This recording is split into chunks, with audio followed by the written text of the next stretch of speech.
Hello, everybody. It's Derryanne Hubbard from Century 21 and Okanagan Valley Living.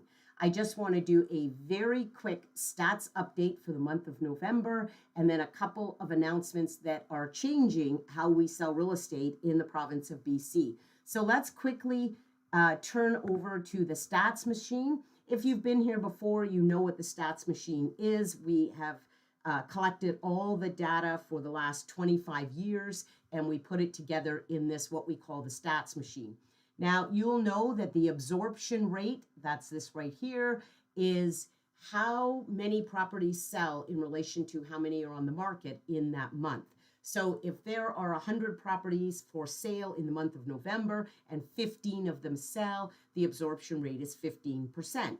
You would also know, if you've watched my videos before, that 12 to 20% is a balanced market. Anything below 12% is a buyer's market, and anything above 20% is a seller's market.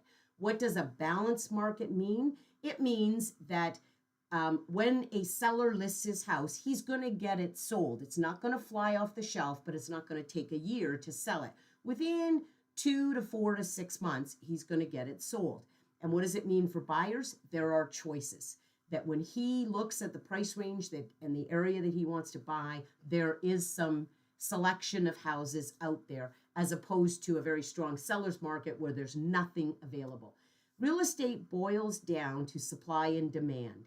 It's all about the number of listings available and the number of buyers out there looking to buy, supply and demand. So right now, we are right at the beginning of a balanced market. We're ever so slightly still in a seller's market, but we're right in the middle of a buyer's market. You can see we went up very marginally from last month. The month before, we were virtually the same. The month before that, just a tad below. And then right here in July was when we started just going up and up and up as you go back in history. So we are in a very slight seller's market, moving towards a balanced market. Now, if you look at the number of sales, 53, this number is historically going to be low for December and January. Lots of people choose, even if they want to sell their house or they want to buy a house, they choose not to do a deal in December because it's a very busy month with holidays and wrapping and company coming. So you can see new listings is way down from 108 in October to 81. And you can see that sales are down from 59 to 53. Not much of a drop, but a little bit. So if we look at our median price, I always go by median price because average can be skewed by the sale of a lakefront property or a couple of low-end strata properties. So right now, $665. It's down $10,000. It was still the same back here in September, $685. So from the end of July until now, it's dropped 20,000. Be aware that the pricing will be the last statistic to change. And this is because sellers are still living in the world where my houses were $780. And that's what I want to list it for. And the market has to educate them. As they get no showings, no offers, time goes on, they slowly drop the price or they take it off the market because they're not going to get what they want. So this is the last and slowest statistic to change in the way a market changes.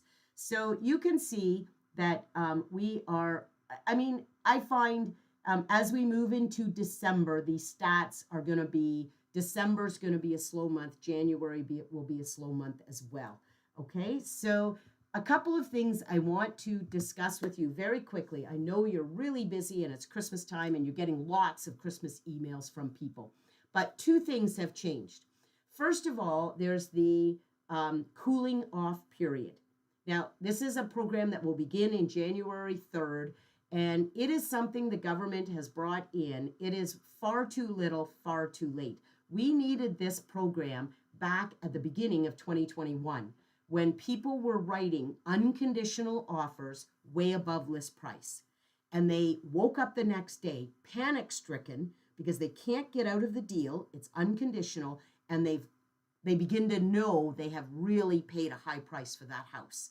And they needed a way to go, okay, wait. I need to back out of this. Calm down. Let's think about it. And let's, back out and rethink this program here. So that's when we needed the cooling off period. Now, I haven't written an unconditional offer in 8 months. All of my offers now have condition of financing, inspection, insurance. So we don't need a way for buyers to back out of the deal. They can just do their due diligence. And if they get cold feet, they can back out on inspection or financing or another clause. They don't need a cooling off period. So this cooling off is going to, in reality, have very little effect on what people are doing, buyers and sellers are doing. The cooling off period is for 3 days after acceptance. If you opt to back out of the deal and there is a deposit in place, you will forfeit 0.25% of your deposit to the seller for kind of agreeing to buy the house and then backing out of it. If there's no deposit in place, you still owe that 0.25% of the purchase price, but they're going to have to sue you for it. So it's going to create lots of problems, but I don't actually see any buyers using this. I really don't. They're going to have their inspection clause, their finance clause, and we're just going to go along like normal. But the thing that's really challenging for us as realtors is all our forms have changed. The Real Estate Association has rewritten all of our forms to accommodate this cooling off period. So you're going to hear some new language being spoken by real estate agents, things we have to explain to you, things that are different. But the actual program, I believe, is going to be very lightly used, almost not at all. The other thing that has changed is that there is now a 2-year ban for non-residents to buy property in Canada. So what does that mean? If you're a Canadian citizen living abroad, you can still buy property. But if you are not a Canadian citizen and you don't live here, you cannot buy property for 2 years. So if you're an American and you want to buy a property here and you don't live in Canada or work in Canada, you cannot buy property here for 2 years. Now, be aware that the North Okanagan is exempt. It does apply to Kamloops. It does apply to Central Okanagan, but the North Okanagan is exempt. If you're a Canadian citizen living abroad, you are exempt. You can still buy property here.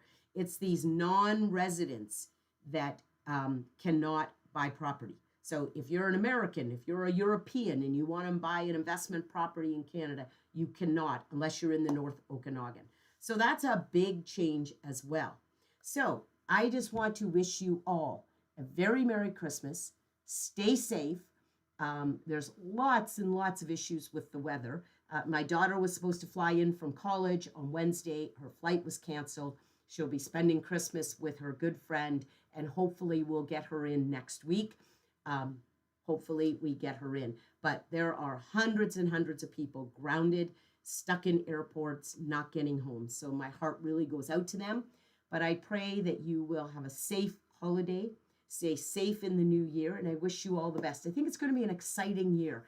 I think real estate has got some new things coming about, and I think it's going to be an exciting year. I don't want to take any more of your time. Have a very Merry Christmas, and God bless.